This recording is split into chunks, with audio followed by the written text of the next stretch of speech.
Montgomery parks, and I do, and before and after that, I'm gonna have a series of questions for you all, and then after that, I'm gonna open it up to colleagues to ask the question. Each one of us is gonna have 3 minutes to ask the question and get the answer, which means the question needs to be straight to the point, and the answer also needs to be straight to the point. Otherwise, we're not gonna make this on time. If there is time, we can do a second round. I doubt it, but I'm just saying that I'm open to that if time permits. With that, I'm gonna ask perhaps Mr. Rich Madaleno to kick us off. And go ahead. Thank you for being here today. Thank you very much, Madam President, Madam Vice President, members of the County Council. My name is Rich Madaleno. I'm the Chief Administrative Officer for the county government. As you heard, we're joined today by a variety of leaders within our county government to talk to you a little bit about what happened. Thank you so much for giving us this opportunity, because it's an excellent opportunity to start by saying thank you to all of the county government employees, state employees, school system employees, parks, private contractors, individuals who helped our response to this unprecedented storm. You're going to hear a little bit about the weather. You talked about climate change. You're going to hear a little bit about what this foretells for the future and how we need to be thinking about it. I also want to say thank you to our residents for their patience and kindness during this whole storm. Many of them were so kind to our employees, offering them coffee, breaks, appreciation. We greatly appreciate that. And apologies to all of our residents who felt let down, misinformed by what happened during the storm. Just like the water system, where cold weather can reveal a crack, which leads to a leak and a broken pipe, this certainly led to some surprising outcomes, and systems that we thought were working did not work as planned. The snow tracker, some of the transfer of information from 311 to the Department of Transportation. Since we're still in the middle of this, we don't have answers necessarily to all your questions, but I can tell you that the county executive demands us to get to the bottom of all of these stories, to understand what happened and to make sure they don't happen again. So we will be doing an after-action report, as we always do, about this storm. After every season, we sit down and go through the whole plan and try to figure out what have we learned this winter and how does that inform for what we're going through. So we take that very seriously. So again, thank you for this opportunity. I'm going to turn it over to Matt Mazurko. Matt works for OEMHS, and he is, amongst other things, our lead meteorologist for these sorts of events. He has a few brief slides he's going to go through to explain what happened. Good afternoon, everyone. As Mr. Madaleno said, I'm Matt Mazurka. I'm an emergency management specialist. This will be a real brief overview for time here. So our 2026 winter storm summary in January, if we can transition to the next slide. The bottom line is our good snowstorms, our big snowstorms and ice storms have three key ingredients, which we saw last week: a lot of cold air, a lot of lift, a lot of moisture. The weather map that you see was from Sunday morning across the entire nation as the storm was beginning. And if you look where Kentucky and Tennessee was, there was a really powerful storm brewing down to our south, throwing a lot of moisture into that Arctic air mass that's illustrated by that high pressure really across the U.S.-Canadian border. So all the ingredients were there for a big event. Whenever we see storms move to our west in towards Pittsburgh or West Virginia, that's really a classic setup for sleet and freezing rain. And our cold ground temperatures that we had in the days leading up to that allowed for rapid accumulation. So as soon as it snowed, as soon as it sleeted, it was sticking even on our interstate highway systems. Unfortunately, for part of the event, temperatures were really very cold for most of our road treatments. And as we look at our next slide here, this is a really good illustration of what we were facing at. The atmosphere likes to be stable. That's either rain and it's really nice and warm, or it's snow and it's really nice and cold. We started as snow, but some warm air moved in aloft and changed things over to sleet. Normally, the warm air would win over. We would go to rain. The roads would kind of take care of themselves. Rain would wash everything away, but we had such a fresh, anomalous Arctic air mass in place. That's why it was sleeting at 15 degrees. There was just a replenishment of that cold air. Freezing rain and sleet are a self-destructive process. It's a sign that warm air wants to win out. This is that one time out of 10 that didn't happen. On our next slide, a big question we've been seeing is, how much snow fell? It was about 6 to 10 inches of snow across the county with snow and sleet. If we melted that down, it would be the equivalent of about 2 inches of liquid. We saw that with the airports that have heated rain gauges at Dulles and Reagan and BWI. If that was all snow, that would have been about 20 inches of snow, and that would have qualified somewhere in that top 10 snowfall for the region. If you go back in the 200 years of snowfall records for this area, 20 inches plus is when we start getting to those rarefied snowstorms. So had this been all snow, would have been pretty impactful too. This is our statewide weather mesonet. These are the snow and sleet readings that we saw right when the storm was ending up. There were some 10 and 11-inch readings in Clarksburg, but this goes to show you it wasn't just Montgomery County. A good portion of northern and central Maryland also saw significant snow as well. So to our next slide here, this is really what kind of complicated things. Why was it so cold afterwards? We had a really uncommon air mass for this region. This is a backwards trajectory model. What this shows is where did our air come from? And so I centered it over Gaithersburg. If you look at that green line, that goes all the way back over to Russia and the North Pole. So we had a weather pattern that took many, many days to establish itself, and it's going to take many, many days to actually start breaking down. There's always a chance that as these weather patterns break down, you get one last snowstorm before we kind of break into the spring. We're getting more sun angle. We're getting more days, minutes of sun every day. So that's a good thing. We're working towards spring, but that's about what we have for our overview. So, Madam President, with 7,800 lane miles of roads across Montgomery County, our Department of Transportation is responsible for more than 5,400, the state almost 1,500, and our municipal partners almost 800, with park and planning responsible for probably another 50. We have tried to answer all of your questions in our presentation, so as you go through, you might see that we've touched on some of them. So I'm just trying to make sure you understand that we greatly appreciated those in advance, and hopefully we will get through many of them so that you don't necessarily even have to go over them again. So with that, I'll turn it over to David Dice, our Director at the Department of General Services. So this will be real quick because I know a lot of interest is on roads and sidewalks and things like that. But just to give you an idea of how the county responds to snow events such as this, we talked to you about how we address our facilities. I'm David Dice, Director of the Montgomery County Department of General Services. We activated when OEMS activated at 8 o'clock on Saturday the 24th. We were finally deactivated 3.5 days later at 5 p.m. on the 27th. That included the initial response as well as a reactivation to address snow melt. And snow melt is something that's still going today. Sun's shining, snow's melting, it's going to refreeze. We'll be back out there early in the morning to make sure the public buildings are accessible. So this, as long as this is melting, it's still going on. DGS staff reported. I have a staff that reports to the Emergency Operations Center during a partial activation. And that includes folks from my office as well as my fleet maintenance as well as facilities. And they're the ones that are coordinating across divisions within DGS in the response, as well as with DOT, with OEMHS, and with public safety. Public safety facilities are always our number one priority. We hit those first, followed by other essential health facilities, and then recreation and libraries. Before the event was coming, we knew it was coming, so we ensured that all emergency generators, fuel tanks were topped off. We brought in all necessary assets and supplies on Friday before to make sure that we staffed, because we know from experience, I've been doing this for a long time, once you're in the place, you're going to stay in place until it's over. So we wanted to make sure there was enough food, there were cots, there were supplies, and people, staff, so that no one individual is overworking themselves. That's when mistakes are made. That's when injuries occur.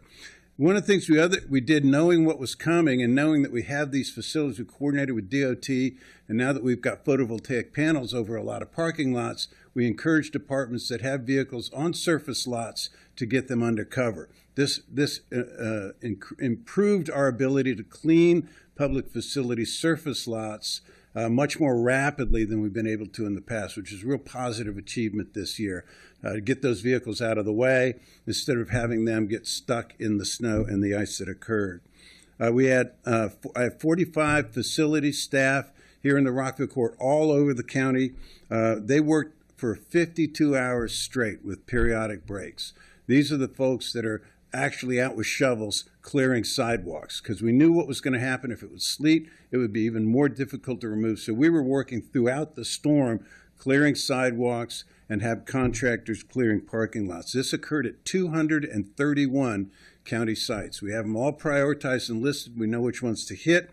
We had 6 contractors working with 82 pieces of equipment, which included salt spreaders and plows, as well as other pieces to clear sidewalks. 55 sidewalk crews out there spread across the county, and we were operating out of DOT's salt domes. Later in the week, at MCPS's request, they contacted us saying they're having a hard time getting all the sites necessary. So on Thursday, having completed our work, we directed a couple of our contractors over to MCPS to help them. While all of this is going on at county facilities, we also are supporting DOT Highway Services in their response to plowing. So DGS Fleet, I brought in 26 heavy equipment mechanics along with welders and parts technicians, because you don't think about this stuff happening in the response to emergency. As I always say, if it moves, it breaks. And so we expect this to happen. The welders did their thing. The heavy equipment mechanics did theirs. They worked for 24/7 for 5 straight days. Attending equipment, Chris is going to give you a list of the equipment that they were using. All of that stuff had to be maintained and equipped. Just as a summary, those guys were reinstalling ripped off mud flaps, replacing hydraulic hoses and repairing hydraulic leaks, flat tires caused by tire chains. Tire chains are great, a lot of road, wear out the tires. We were retrieving and towing both trucks and ride-on buses that were stuck in snow banks, replacing snow plow cutting edges. As those plows are running along the streets, they tear, they break off. We actually made sure before the event that we were stocked with all those replacement parts. The object is to get the vehicle into the shop and out of the shop and back on the road. No one of those vehicles was in our shop for repair for over an hour. So they were back on the road helping out what we could do. The outcome of this is that all county facilities were ready to be open and for business by Tuesday morning. Really proud of the DGS crew for doing that.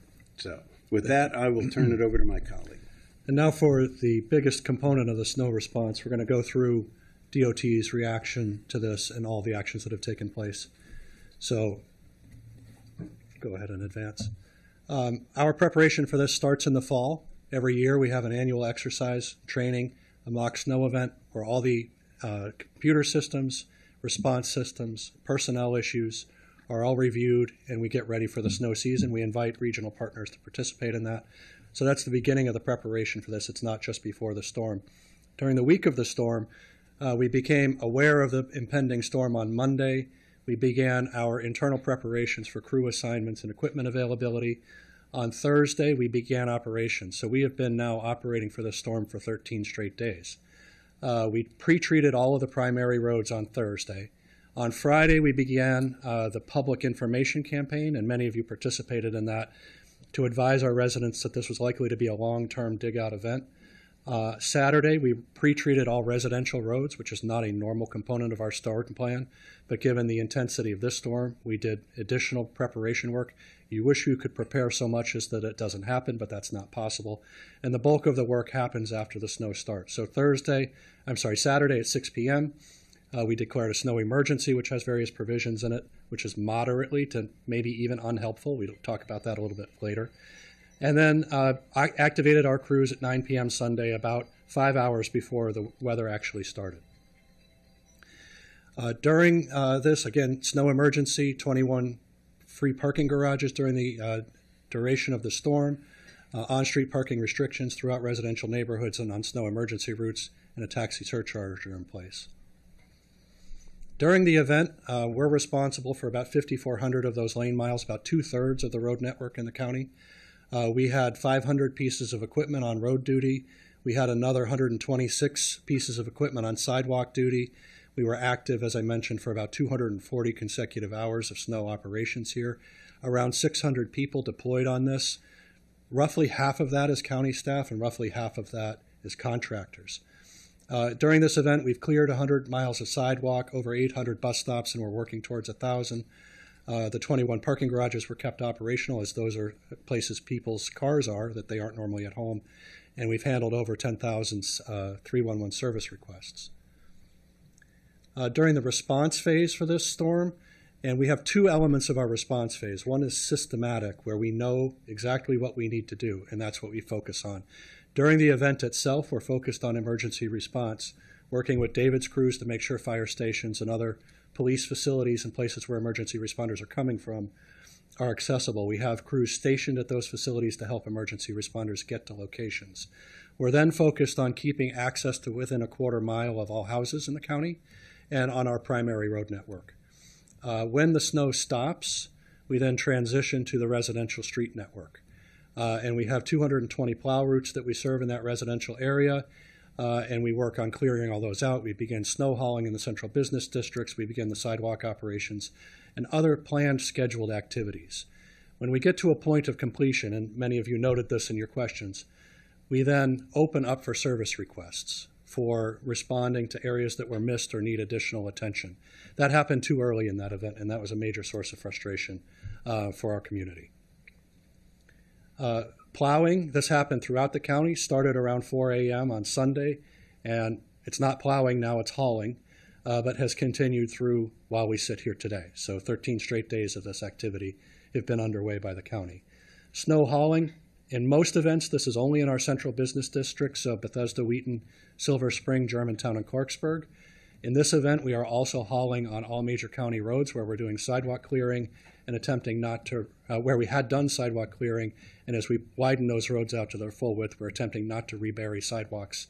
So, for example, earlier this week, I think I've lost track of time, Monday, I was on Post Oak Road in North Potomac, Potomac, and we were snow hauling on residential streets because there's just too much snow to place on the side. Monitoring progress, again, we follow all 220 plow routes. This is internal use only. We do not publish this information. There is no public snow map showing that your street was cleared. There are a lot of reports that the map said my street was cleared.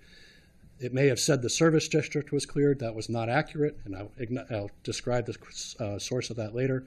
And then a direct interface with 311 that opens up when that work is complete. And the public information, another issue that we're going to identify as after action, is directly fed from this system to the public information, and we need to reinsert a human in that and not have it be computer to computer. Reporting, we did a lot of reporting. You saw too much of me on TV, too much of Emily on TV, trying to keep our residents informed of our status, trying to give advice on how to deal with the snow that they were experiencing at their own location. This is just to give a picture of the type of input we were getting through the service requests. The spike was around 515 service requests in 1 hour.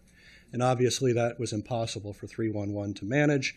And you noted some of the long wait times. We tried to get people to switch to the online intake form because the 311 operator is using the online intake form to take the resident's request and get it into the service request system. You can see how that spiked on Wednesday, the day people really had that expectation that they would be able to move about. That expectation was partially met. We were probably 80 to 85, 90% clear on Wednesday, but that still means there are a lot of people who didn't have access to the road network. And then you can see how that tailed off through the remainder of the week to low levels of activity over the weekend, and those low levels of activity are continuing yesterday and today. Challenges, deep snow and ice pack, equipment failures. None of these were catastrophic, but nonetheless, when the equipment fails, it has to go in and get fixed. The data quality going into our snow management system, Snow IQ, was not sufficient to guide our operational response. We know why that is. There are issues with not completing routes due to equipment failure, blocked streets, and some human error in inputting routes being complete when they're not.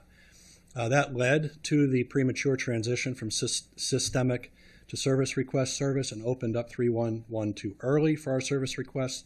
And the service requests that were received before that were closed without explanation, which is we need to just address the explanation. We still need to close that because we cannot take service requests before we're done processing the plow routes because they're going to get plowed anyway, and then we'll have a backlog that we won't know how to address and sort through.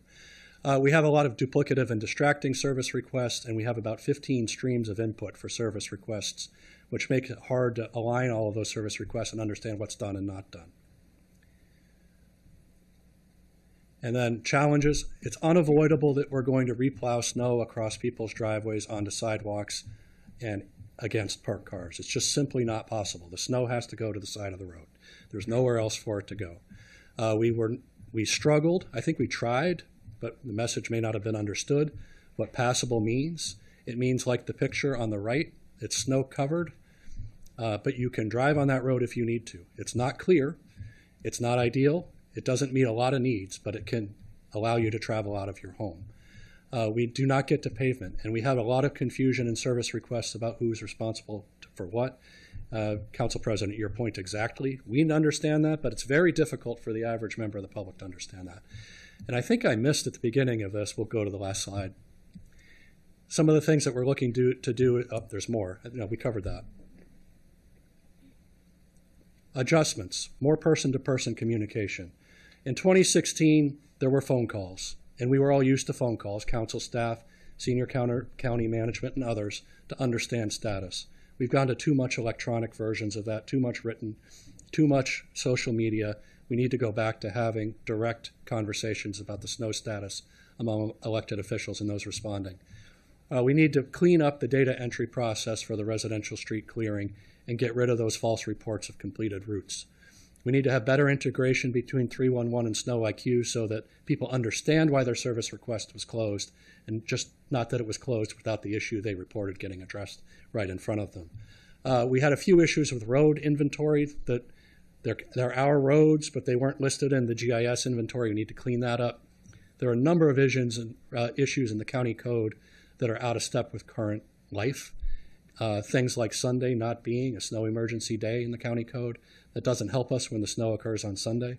We need to go through and clean all of that up. We recognize those as we started to try to implement those items. And the part of this I missed was the magnitude of this event. There's a huge amount of snow and ice, 3 million tons. It's 125 maximum weight semi-trailers worth of snow, 125,000 that fell on streets in the county that these agencies had to move. Much of that was done in 2.5 to 3 days. It's an incredible accomplishment. We could not have done that without the dedication of county employees. They stayed at this, they grinded through. It's brute force, it's ugly, it's big, and it had to be done. We did our best to keep them from the negative commentary, but it does affect morale and ability to respond. They're at it still. We've been working closely to get the school issues cleared so that schools could reopen, and we've done a lot with interaction with the municipalities, the State Highway Administration, and other agencies, not strictly within the county DOT's purview, but we've taken that on to try to get all of these issues addressed so that the full functioning of the county could come back together. I normally say I'm happy to be here and answer your questions. That is true today. I am happy to be here. I want to answer the questions. It was a big event. 95% of our activity went well and as planned.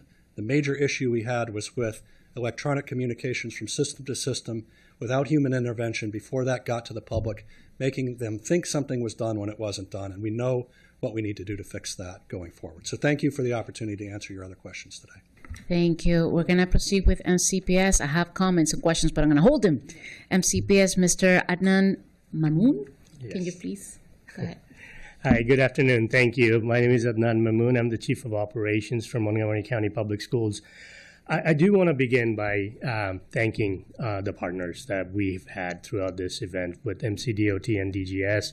As Director Dice and Director Conklin has already talked about, we did reach out to the county partners, and they have been very helpful in helping us through this process. As everybody has already talked about, this has been a very, very complicated storm. We have, experienced the significant amount of snowfall, the refreezing conditions, and the repeated plowing that, Director Conklin already said that was unavoidable, which again, reburied sidewalks and entrances after they were already cleared. Throughout all of this, we remain focused on the safety of our employees as well as our students. So we started our operations. Obviously, we've been meeting throughout the week. Last week before the storm started, Our operation started at 6 a.m. Sunday morning. We did set up hotel rooms for some of our maintenance folks that helped, started clearing our school sites at 6 a.m. Sunday morning. And we wanted to make sure that they had access to, so that they didn't have to travel back and forth to home. So we set up the hotel rooms for them. They started out at 6 a.m. And remained deployed throughout the week. And we had to, and then building services staff was brought in on Monday after we determined it was safe for them to, get on the roads to get to our schools. And we started immediately clearing all of our sidewalks at 237 school and office buildings. And again, many of the cases we had to, clear and then re-clear as, folks were, cleaning up their snows. We also experienced equipment strain, which has already been discussed already because of the cold as well as the amount of use that we were getting. And so we had some breakdowns due to the sustained nature of the operation, but we continued to, rotate teams and resources and making progress at every site. We relied heavily on contractors. About 90 of our schools were, we utilized contractors to clean up 90 plus of our schools. However, as you heard, they were also busy with, cleaning up the state roads and county roads. So we just, had to continue to work with them. And then when we reached out to DGS, we were, able to access more contractors.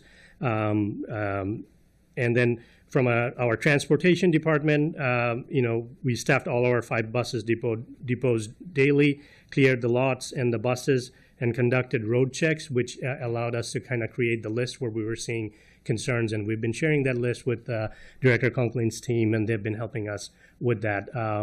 But ultimately, the neighborhood, road and sidewalk conditions were what, helped us determine whether we were going to open schools or not, because about 1 in 5 our students walk to schools, as well as many others depend on access to sidewalks and areas where they can, stand and wait for the buses to pick them up.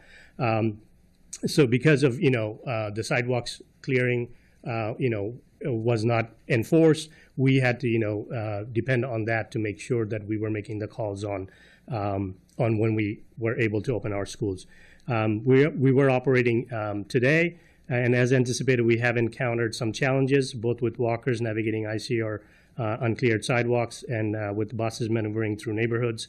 And our Department of Transportation is tracking these issues in real time, and we'll continue to coordinating with our sister agencies on this. During closures, we also ensured, one of the things we did is as early as possible, we opened up 9 of our sites to start serving foods. So on Wednesday, we had 9 schools that were open for food distribution. And then on Friday, we had a total of 16 sites that were available for food distributions. The count is not finalized yet. We served north of 47,000 meals throughout last week to the families. And then again, we talked about, our teams are, continuously working, and we're going to continue to collaborate with MCDOT as we see any conditions that, have issues with, our transportation as well as our walkers, and we'll continue to collaborate. Thank you. Thank you so much. Ms. Figueredo from Parks. Thank you so much.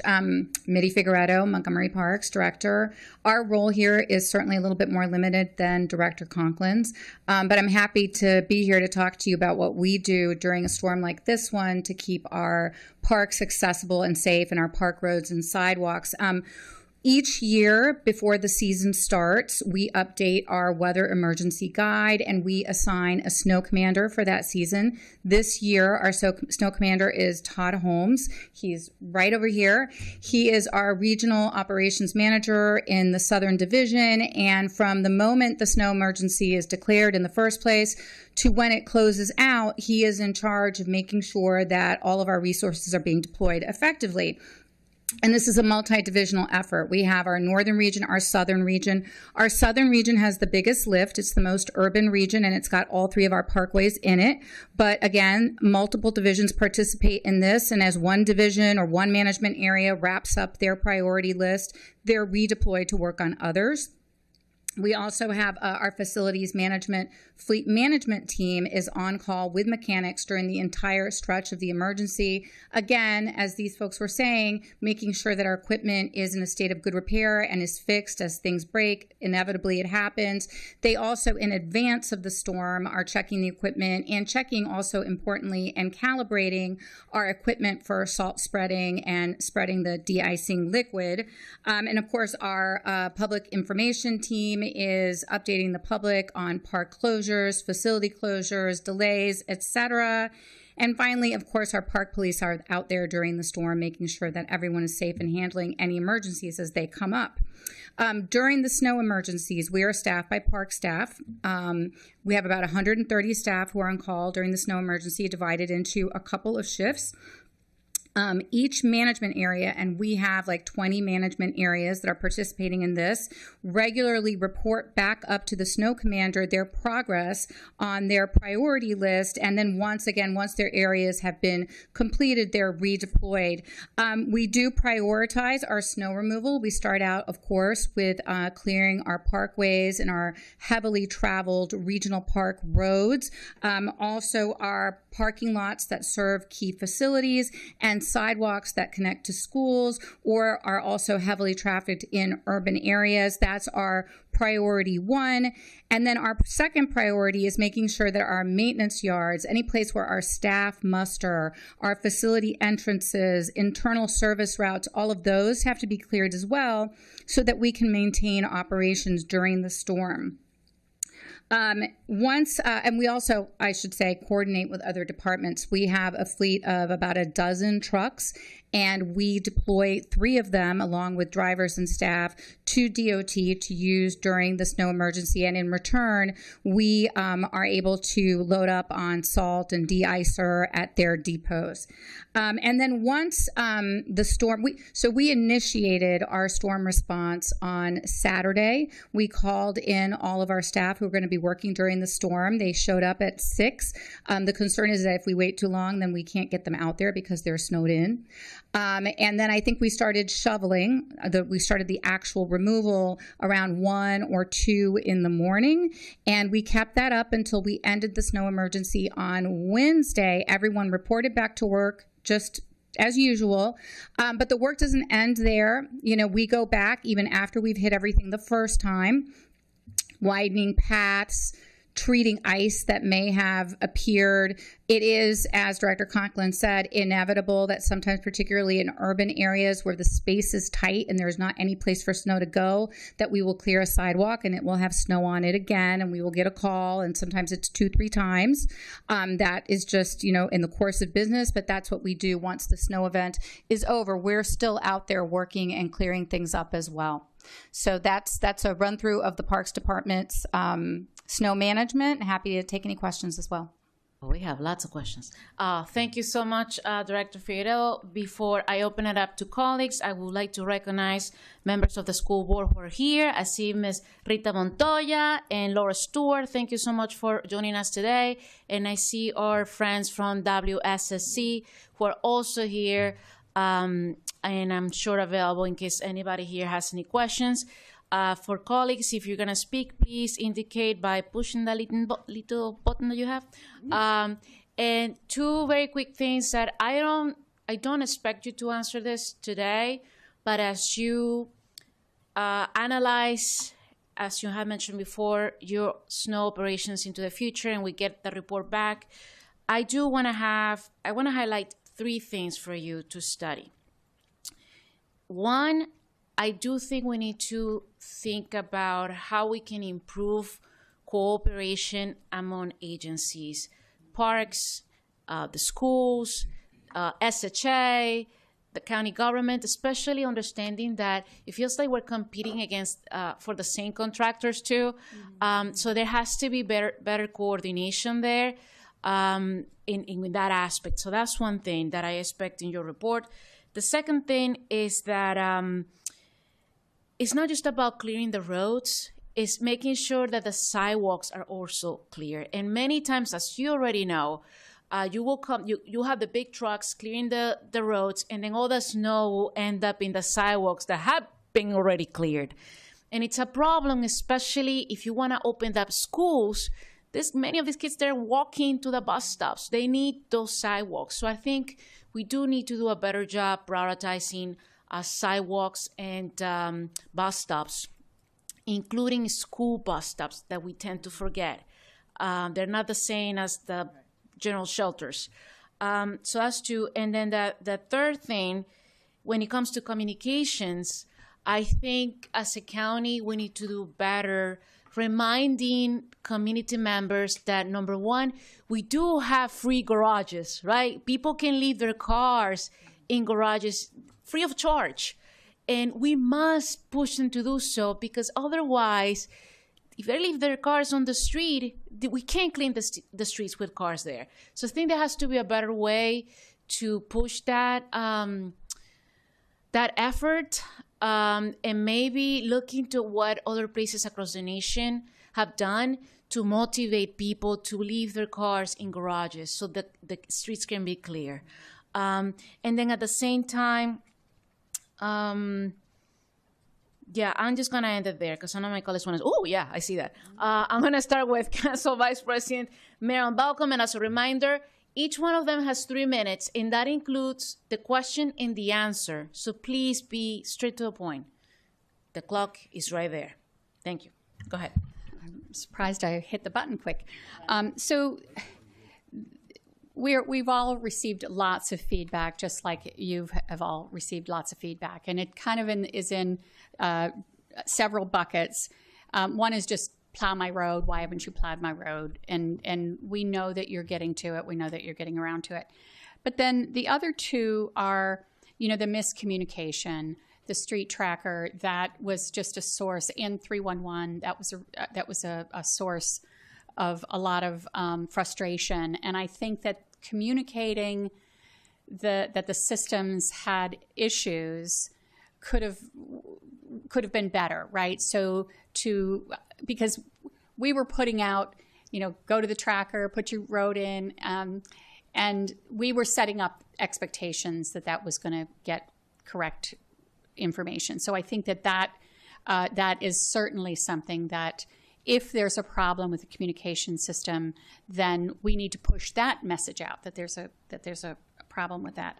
And then also, I don't know if we're opening up a can of worms or not, but in terms of communication, if we all have, and other directors, other people in the government have the same message, we can often reach deeper into the community than you can, and just to get the message out. I try not to engage in the back and forth on social media, but it's a good time to get that message out. So I think that would be an idea to use our communities. And then the issue of who does what. I think that specifically has been the frustration now. So I'm going to stop talking and ask the question of, at what point did MCPS ask the county for help, and how did that interface go? Because I feel like there's a little bit of, wasn't us, right? And so I think that should be clear. So can I say, Councilmember Balcom, I totally agree. The public does not want to hear or see finger pointing. It's all of our collective responsibility. I get that. I think, to me, the first communication from the school system formally, I'm sure there was lots of informal communications going on back and forth. We did get a list at 2:13 on Sunday afternoon of, here are problems that we've identified. And bam, we were on it. And said, give us more. Great. And they have been giving us more every day. This Sunday, not the prior Sunday. This Sunday. So, but we also, for example, we restarted trash and recycling service on Tuesday. All of those trucks are sensors, that go out, and we were getting lots of information fed back to DOT every day. Where are they finding problems? How are they moving? And, obviously the number of problems starting last Tuesday, and it's come down to just yesterday, there was only They only found one problem county-wide and the routes that they did on a Monday. So we're trying to do that. But you're right, we've got to have a better communication with MCPS. We should be dealing with them from the very first moment in getting that information. We have so many new people and new roles that now is the time after this experience to make sure this never happens again.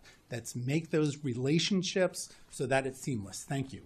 Thank you. Next person is Will Jondo.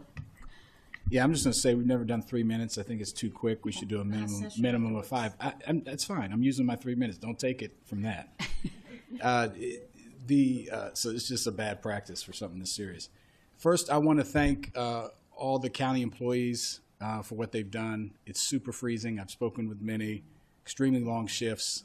You worked hard. I'm sensitive to your point. I don't want anyone to take any of this that we don't appreciate what you've done, the contractors as well. We owe our residents honesty about what went wrong. I think we're hearing that today. My office personally, we heard from over 150 folks. We created our own special tracker to share with DOT to help work back and forth. I think we might think about something council-wide on that. I think it was an innovation that could be helpful, and we're probably all hearing from similar people. We had a town hall last night with over 400 people participating, over 200 written comments.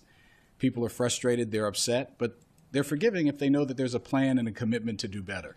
One homeowner had to pay $5,000 out of pocket to clear what plows left behind. We have to figure out a better communication system for sure, but also part of that communication has to be what you're responsible for and what the county's responsible for. I think there's still a lot of confusion in the public around that.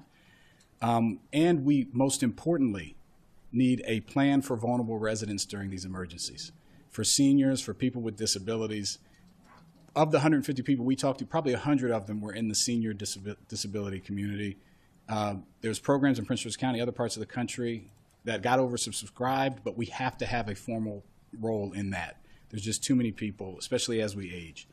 As a parent of MCPS students and the chair of the Education Culture Committee, I trust me, I wanted the schools open sooner, but I mostly wanted them open in a safe way. And with 1 in 5 of our kids walking, with the side where 3 of my kids take the bus, I didn't want them standing next to those snow piles. We have to have better communication to keep people safe, but also get them back. I think virtual learning has to be a part of that conversation. We'll take some of those issues up in E&C if there are extended periods, but I think more coordination there. And then the other bucket is coordination, which I'm sure you'll hear from others. Where does the state's role begin? Where does the county's role in, and how do we work on streets that intersect, where there's big piles of snow at a state and county road? Whose responsibility is it to do what, to clear those pathways, those sidewalks? Part of the coordination is bus stops, MCPS road stops, making sure that we are prioritizing some of those pathways. I think could be something. That was another thing we heard a lot was, well, who gets prioritized with what? And this will be where I end. Transparency with the residents about why we're going where and how they can track it, I think is critical. And so we need to build better systems of transparency as well. Thank you. Thank you. Councilmember Sidney Katz. Thank you very much, Madam President, and thank you all for everything that you do, and for all those who actually did the work in the fields as well or in the streets. You know, this is perhaps the worst snowstorm I've ever seen, and that, you know, and I pushed snow for my own driveway twice. Thought I was doing just fine on Sunday, and then that ice came in, and my snowblower wouldn't do anything. And of course, misery loves company. We all know that, but we need to try our best not to have this misery again. And obviously, you all are working on that. I always say we do not remove snow. We move snow except where you haul it, which is not everywhere, that's for sure. And yes, we have many things to discuss and how we can do them better, but communication has been mentioned is really, with correct information, is a problem that we need to be certainly solving. Saying all roads were plowed when they weren't certainly becomes frustrating.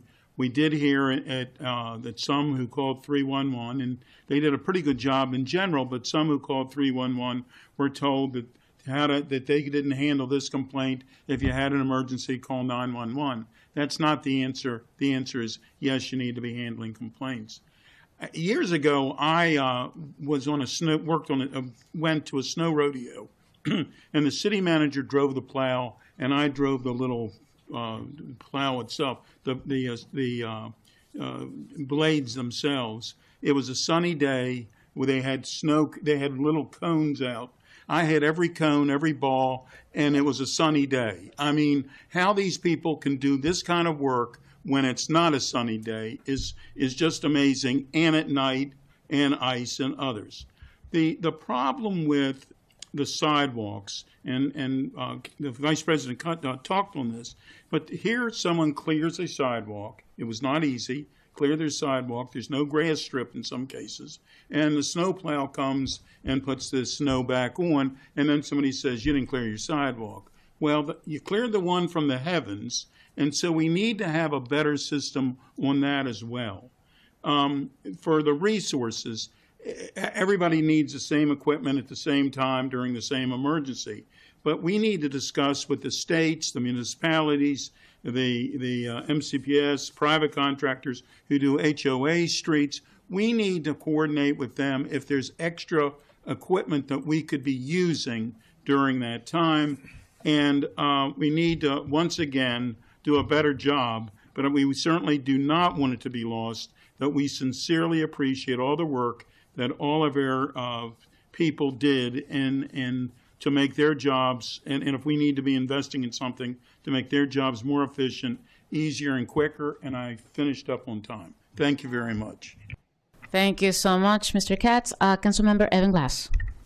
Thank you, Madam President. I want to start by thanking everybody, much as the executive team has done, our bus drivers, our snowplow operators, first responders, utility, frontline crews, and so many others that kept our community functioning to the best of its ability.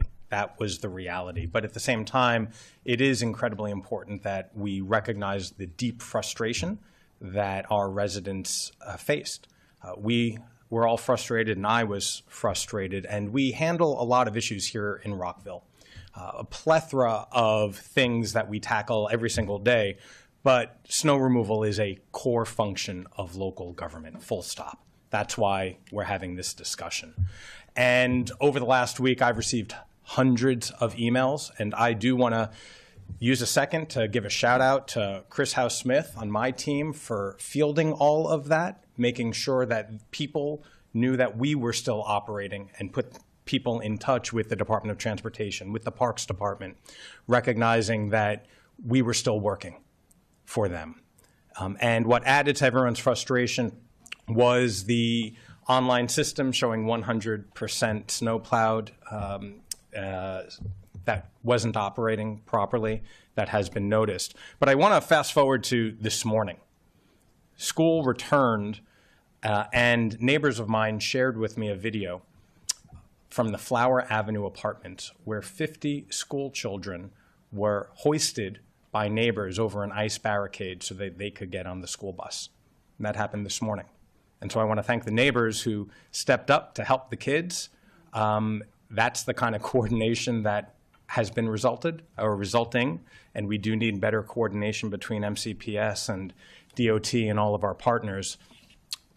And my question is, in 2021, I passed the Shovel Our Sidewalks Act, recognizing the last major snowstorm that we had, there were too many people who could not walk to the bus stop, who could not roll down the street, and were literally stopped in their tracks because they're transit dependent, and they live in equity emphasis areas, and some of them are lower income.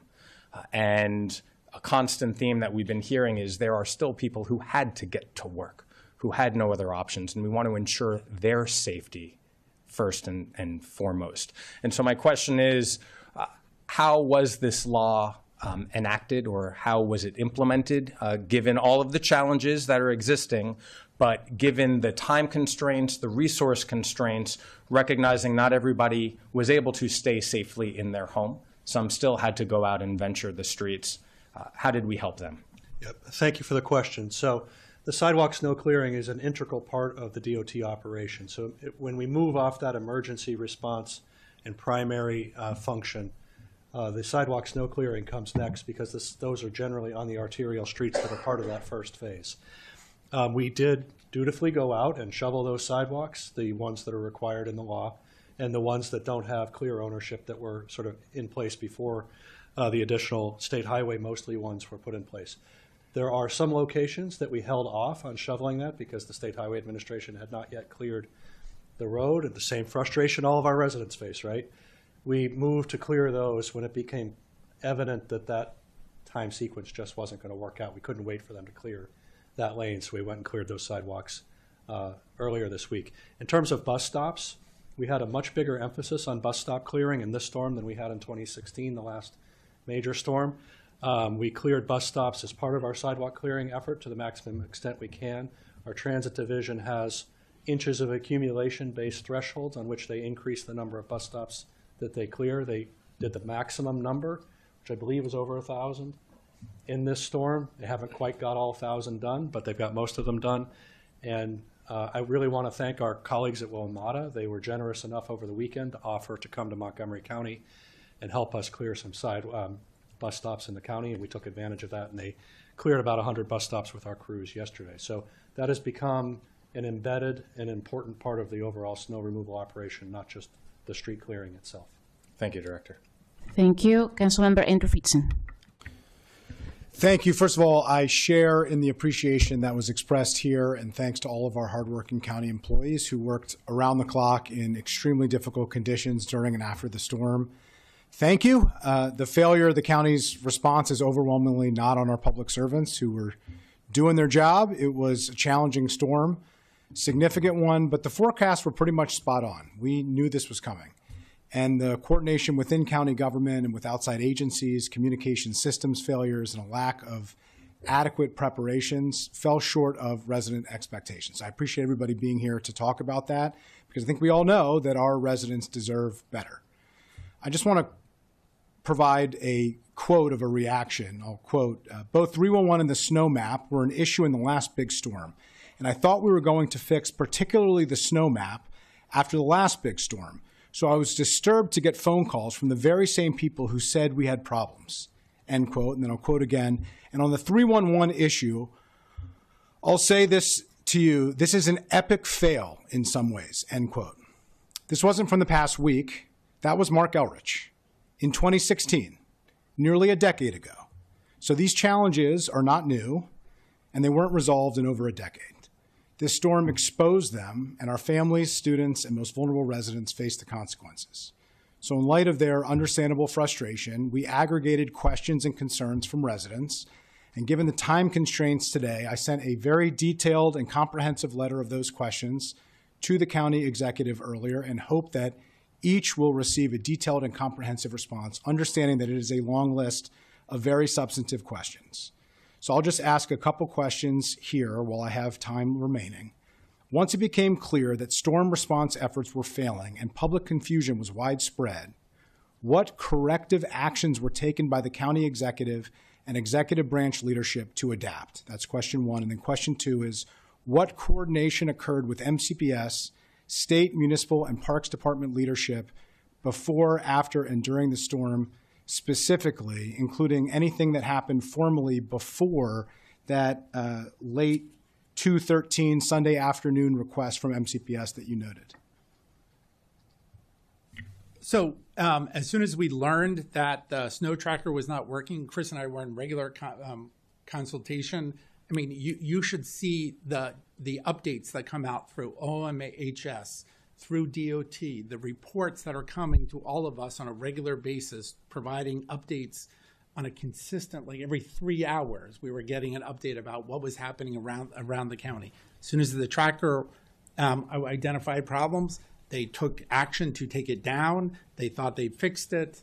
And then when it wasn't working, we were like, all right, we just need to take it down because it's not helping this situation.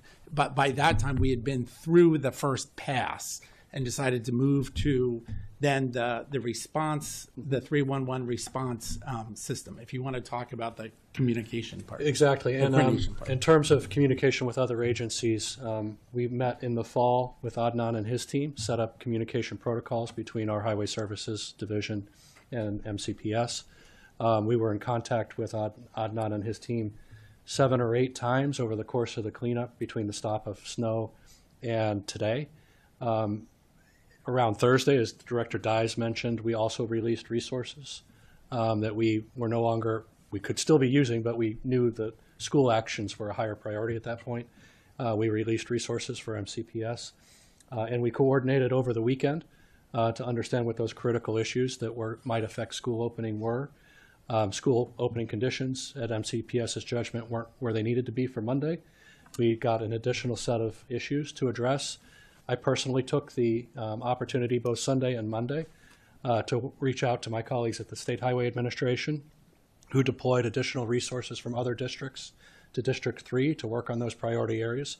You'll note there's still lots of issues on state highways that haven't been addressed, but they took that list, prioritized those items, cleared those items, did the same with the City of Rockville, the City of Gaithersburg, the City of Tacoma Park. Mr. Madaleno reached out to other colleagues in the villages and towns in the Chevy Chase area, and we dispatched the regional service centers and Office of Community Partnerships to contact large private owners that were identified in this list as having issues that needed to be resolved. So there was a lot of interaction. Every one of those agencies was strained, dealing with the same issues the schools was dealing with and we were dealing with. I've got to say, I've never seen that group of people come together to respond to the desire to get schools open like they did in this event. Not in the time frame anybody would have wanted necessarily, but the commitment was real, the responses were real, and the actions were taken by all of those agencies to meet those needs. So all slower than everybody would want, but it was effective in the end to get schools open today. Thank you. Councilmember Keith Stewart. Thank you.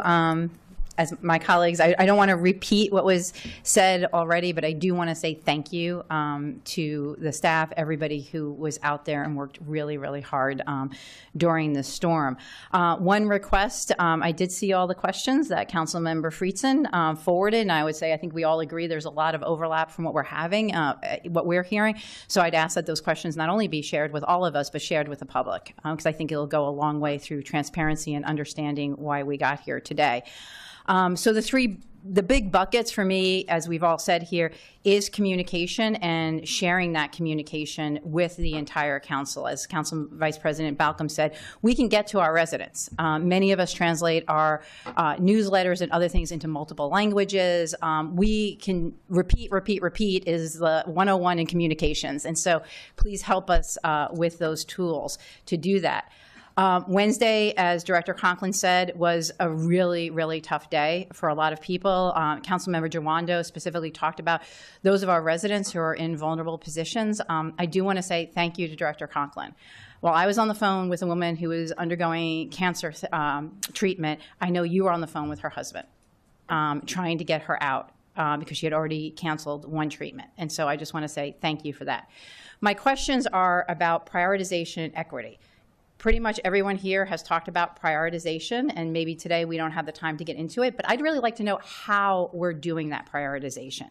Director Dyce, you talked about prioritizing county facilities. We talked about prioritizing certain roads, prioritizing different bus stops. But who's making those decisions and how are we prioritizing? Because I know there are parts of my community, I mean, those are the people I hear from, but the Rolling Terrace Elementary School area had, from what I heard from residents and experienced myself when I went out there, had not seen a plow till later in the week.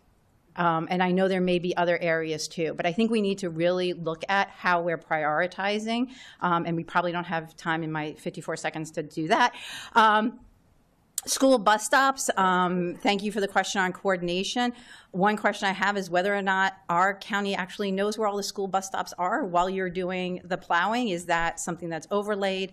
For our parks folks and regarding trails, really understand you can't clear all the trails, but this is one thing that I very much have appreciated your office and really thinking about in our communities where our trails are our sidewalks and our connectors, like in the Rolling Terrace area.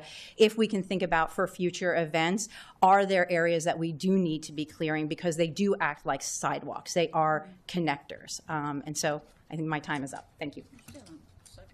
Well, somebody can answer a question about, do you know where the school bus stops are? So the individual plow operators probably do not. And that's an issue that we can take up and see how that can be known. There are many, many of them, and as Mr. Katz indicated, that work is intense, continuous, and the people are tired who are doing it. So that's a detail that I'm not sure we'll be able to effectively translate to that operation, but we can maybe think of other ways to address those post-operation. For sure, once we are done with the snow and you work on that report, we need to come back here and go through that report and answer many of these questions so we can be ready for next year. Okay. So now, Councilmember Don Lukey. Thank you, Madam President. Look, I am incredibly sympathetic to the level of all hands on deckness that had to occur to manage this, and also, you know, and thank you to Councilmember Glass for pointing out the sidewalk shoveling legislation that he did. And yet we had folks who didn't move their cars. We have folks who didn't move their, shovel their sidewalks, and now they're blocked, right? Everything's blocked. And so things don't work well when there's not compliance with stuff that we all need to do. And I'm saying that having spent a fair amount of time shoveling snow on Monday because I had a surgery on Tuesday and I needed to get out of my house in order to make sure I could make it for my operation. But I'm sitting here listening to all the things that have been said, and I'm thinking about other school districts that probably deal with this on a more frequent basis than we do, like the Toronto Unified School District, which has 600 schools and about 100,000 more students than us. I know it's less miles, but Toronto also has the world's busiest highway running through it, right? So it's no joke. Buffalo, Boston, New York City, and maybe we look at them to see what we could do better in terms of coordinating with our public transit, our school transit, our sidewalks, et cetera, in order to make sure that that's working better.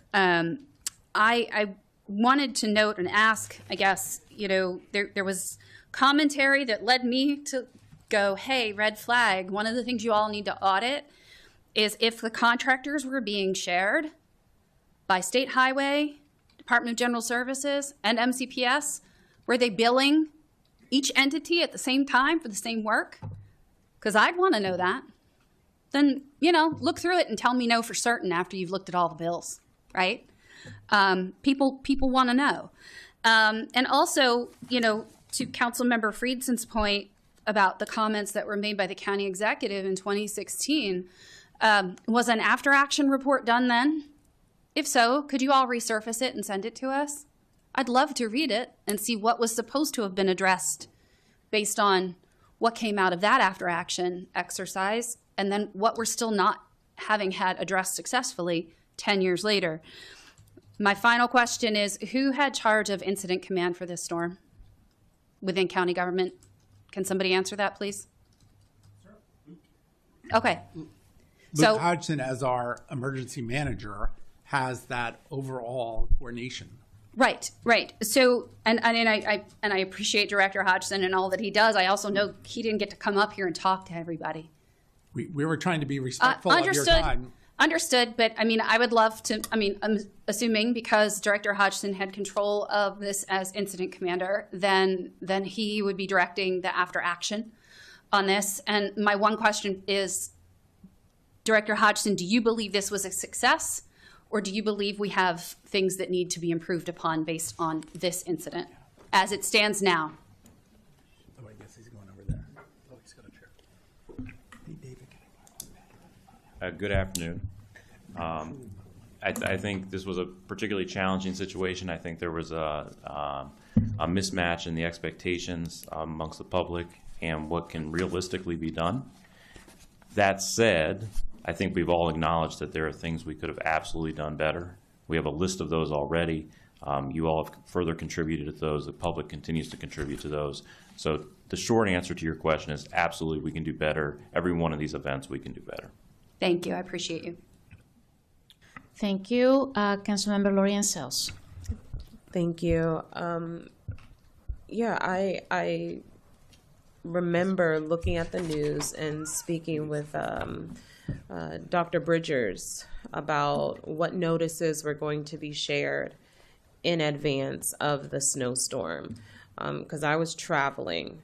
And he said, well, the county executive will be hosting a press conference tomorrow. And I'm like, but where's the information? Why isn't anything on social media? Where are people supposed to go? What are they going to do? And I just feel like we were underprepared for this storm. And I heard many reports about the impact that this storm was going to have on our region for days leading up to it. And I feel like we were underprepared. And so just thinking about what we have experienced, whether it's the communication breakdown, the supplies, the technology, what sort of snow plows we need to have to break down the ice and the snow, the amount of salt that we are using across. I remember I was driving back from New York and saw, the roads were salted. So I don't know if, they did a first pass, but I don't know how often these plows went through the communities or went through the main roads, or as my colleague said, how you prioritized which roads to go through. So I just want to understand what sort of communication did you all plan to have throughout the snowstorm? How did you deploy the trucks to where? How often were they supposed to make pass-throughs through the different communities? And at the end of the day, what lessons have we identified from this event that can inform our FY27 budget priorities? What steps will be taken to improve interagency coordination and resource allocation for future severe weather events? Why didn't MCPS have a contingency plan in place to have online learning? So those are just a few of the concerns, and what prior assessments were taken to assess the potential risk? Did we make sure that we had enough equipment on the road? Were staffing challenges part of the problem? So I just think there were, we appreciate each and every one of you. We celebrate our department heads, and we know you all do a good job. This just should not have come as a surprise. And to see the snow embanked in so many parts of the community still over a week after, it's truly disappointing, and it's unsafe. So I'll stop there. Any reactions from anyone? I could give a little bit of discussion about the preparation communication plan within DOT.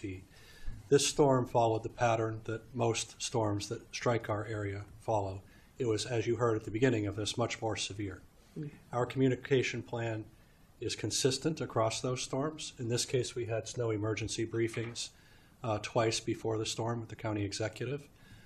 During the storm event, our reporting was as it always is, with periodic Storm Operations Center reporting that I think many of you, or I think all of you, your offices receive. That continued throughout the storm. We did everything we could to inform the public of our status. The issue with the reporting of the closed tickets and the completed streets was a software-to-software issue. It was not related to the communications plan or strategy. It was an unfortunate direct computer to the public communication. And that's what I said, we need to reinsert a human into that process to assess whether the computer report is matching reality. And we've continued to do that reporting and communication through the weekend and today to keep everybody apprised of what our activities are. So that component of it was relatively strong. And in terms of resources, staff, materials, equipment, we had no issues that really hampered the effort in any of those areas. It was slow based on the conditions, based on the type of material we're moving, that some of our equipment can't do it, so we have a slightly smaller fleet of equipment to do that work. This stuff happens very rarely, so if you were to equip for this event, that equipment might not get used before you retire it, and would have to be maintained for years without use for that purpose. County executive asked that exact same question. We said we would look at what equipment could serve multiple functions that we might acquire that we could also use in these events, and that's something that we'll include in the after-action study. So thank you for those questions. And in fact, one of the things that we have found with contractors, and I think Mr. Dice and I have spoken about this on a few occasions, some of the contractors that we used to deal with got out of the business because we've had several winters of really no snow. severe. So they retired their equipment, they moved on as they replaced stuff. And so we're constantly trying to figure out, new partners to work with as they were making quite understandable business decisions about where to invest time and money. That makes sense. And everything you asked are things that will go into an after-action report Yes, for with all of you. And of course, we will MCPS. be back with you Yes. all for the after-action report, mindful of the fact that we're still in the same pay period. That this occur, the pay period started Sunday, so we haven't even be able to assess overtime since people haven't even filed their time cards for this 2-week period. Understood. Thank you. Next, Councilmember Mink. Thank you. First, there is one thing that I do want to repeat that I think we all have said and it is important to say, which is expressing appreciation for all of the employees who have been out working hard day and night, and we have systems issues to address, but that is not the fault of individual folks who were out doing the very, very best they could around the clock, and we appreciate that so much. And I also want to give a shout out to members of my team, David Hondowitz, who has also been working practically around the clock to try to make sure everybody is getting a response and that we're in communication with all of you up here. And also a shout out to my husband, who has also been doing a lot of shoveling, including shoveling out one of our streets so that a kid could get to the hospital for what turned out to be an emergency surgery. It is times like this when we do see communities come together. And it is also times like this that tease up, as you all have said, the important systemic changes that we maybe did not realize were so pressing, but the time is now. The presentations, I think, really did correctly identify many of the issues that we've been seeing crop up in the many hundreds of emails and communications that we have been getting. So that's good to see, and I look forward to the update that we're going to be getting on those questions. I did want to mention 2 of them. One is specifically the issue with the fact that the sidewalks get recovered when we plow, that raises concerns from residents who are concerned that they're going to be fined. And maybe they've put hours into clearing a sidewalk, and then a county or a state plow comes by and covers that sidewalk up again, and they just don't have it in them to do that again. And so how should we think about that? How should we deal with that situation? And I also want to come back to the school bus stop issue, and I hear that we have a 2-hour delay just announced for tomorrow as well. So on the school, safety is the #1 priority. Also, we need our kids to be able to learn, and I know that's what we're here talking about. This morning, as one example, kids who walk to Blair, and I'll note this one because we saw this on the bus tour for the University Boulevard Corridor Plan, right? They have to cross University Boulevard twice, right? The east side and the west side, and there's a little island in the middle. And that sidewalk was not cleared as of this morning. So you have kids then who are being forced to either climb up and onto the iceberg, right, or walking on University Boulevard. And so I was a little nervous in the response to Councilmember Stewart's question about whether and how we're incorporating school bus stops, and I'll add on the walking routes to school as well. That logistically, yes, that is going to be difficult, but I would say a worthwhile thing to figure out as you use this moment as a time to figure out how we're going to cross-coordinate, how we're going to make sure that we are allocating across all of the different areas, to please try to figure out how we can include the bus stops and routes to school, because that really is what determines how so much of our county is able to move forward the next morning. Any reactions, especially from the school? So as far as coordinating the question, or are you talking about the delay for tomorrow, Jim? Just trying to. Well, if you want to break some news with a reaction about the 2-hour delay, you're welcome to. My systemic question is, do you all think that there is a path forward to incorporating prioritization specifically of school bus stops and routes to school? And I don't know how you've been thinking about that in the kind of, amidst the craziness that we're the whack-a-mole that we've been trying to do. But what are your thoughts on that for moving forward? Yeah, no, I think that's a great question, and I think one of the things that we are also capturing in this is what we are seeing out on the streets with all of our drivers that are driving right now, as well as having trouble picking up the kids. So we're trying to gather all that information, and we've been sharing information with MCDOT. So we'll continue to do that, and I think that gives us an opportunity to kind of maybe identify some of the problem spots that we're seeing, and it's gonna, assuming that it's gonna continue to, be an issue in the future. So that would allow us to create those certain areas that we can then, have that shared list with the MCDOT, where we will be observing. Obviously, we'll be the eyes and ears, our bus drivers, as they're picking up. But obviously, that list, if it's already created, then it will allow MCDOT to prioritize those locations as well. I know, just like Councilmember Stewart brought up, I believe the Flower Avenue apartments. I know in other. Oh, I'm sorry.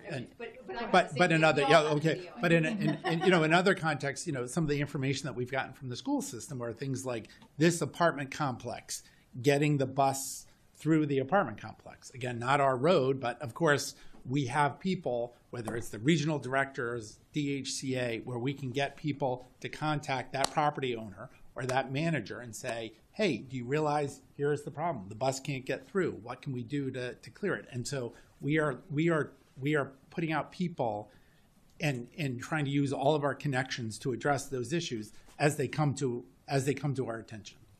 Thank you. Thank you so much. We have, as I said at the beginning, we can have a few more minutes for the second round. If people have questions, something else, Council Vice President Marilyn Balcom. So a lot's been said. A couple things about the bus stops is for MCPS. At what point did you start thinking that you needed to clear the bus stops? Because I get that you asked the county on Sunday for help, but at what point why weren't you doing bus stops on Monday or Tuesday after the storm? That's my one question. And the other point is, the snow tracker being down.